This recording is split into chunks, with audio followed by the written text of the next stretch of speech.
So it's late in the gym, and this is the first time I've decided to do this, but I'm like one of the only people here. Well, it's not that late. It's only about like 7:45, but there's another guy here. I might get a little awkward. And I wanted to approach this from a Latin perspective, but you can apply Latin within physiology.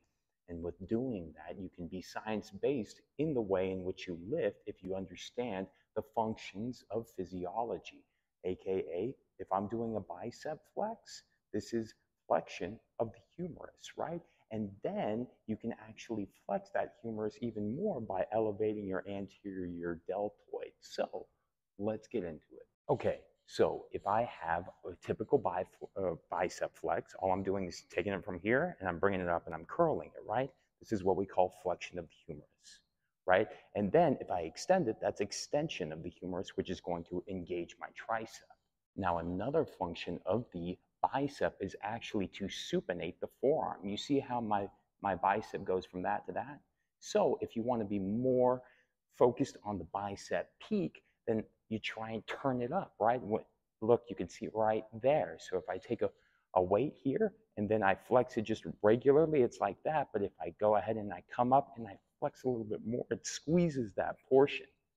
Not a big guy. I'm trying to get there, especially because now I'm feeling a lot more energy. So I want to, do this. If you think about it, there's actually a muscle in your hamstring called the bicep femoris, your femur, and then the bicep of the femur. Because look, if you see how it kind of curls again. I can do that in a different video, but your hamstrings are literally the biceps of your legs. And also, another aspect is if you want to go ahead and supinate more and bring it up, you can, or you can pronate and you're going to hit more of your brachialis here. So with this neutral, right, if I have a neutral grip, I'm doing this like this. This is what they call a hammer curl, as you can see, and I can engage more of my forearm if I stress out and pronate my supination, pronation, supination, pronation. There we go. Look at that. I'm already working out my bicep just by doing that, really, plus my forearms.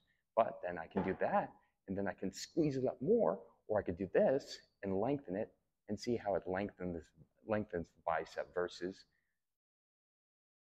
shortening the bicep and getting the peak.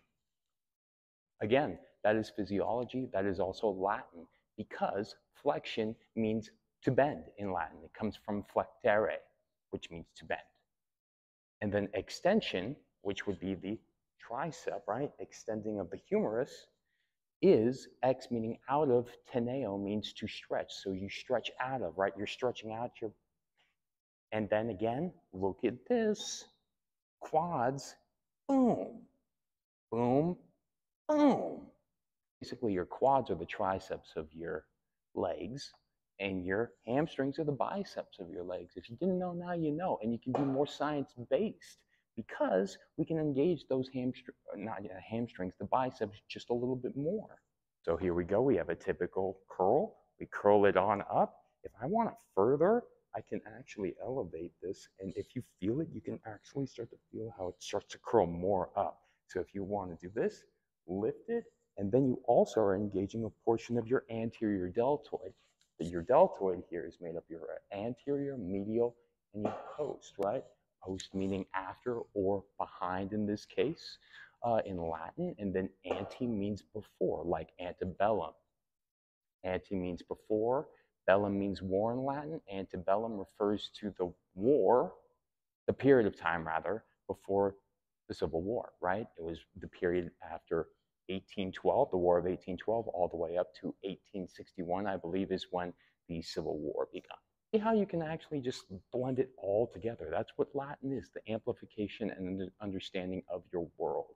So if you learn something new, hopefully you can take this science-based and you can be a little bit more deliberate with your biceps. And then again, with your triceps, it's different. People say do like triceps like this, triceps like this, triceps like this. The triceps do nothing for supination and pronation of the arm, okay? So don't really worry about that. Just get it in a stretch position like back here, and then another one where you're able to extend fully, right? Which is just a press down. So you just need an over the head one, boom like that, that's all you need for triceps. If you like this, comment below. I'd love to do more with like, hey, you know what? You can isolate your booty in many ways, and I can show y'all, all of my girls out there and dudes that got to build that posterior chain, because posterior, your hamstrings, your calves, your glutes are like the prime muscle move, like that move you through this life. It's postural integrity. It's all about the posterior. It's not so much the anterior. The anterior is all the show muscles, but the posterior are all about the moving muscles. So that's why I really like a deadlift, because a deadlift will engage your erector spinae, all of those back muscles through a kind of an isolation movement, but then you're also engaging basically your erector spinae, your glute med, max, min, hammies, semitendinosus, semimembranosus, bicep femoris, gastrocnemius, soleus. I'm talking all about the posterior chain. So if you didn't know, now you know. I'll leave it there. Tempus est. Just get over.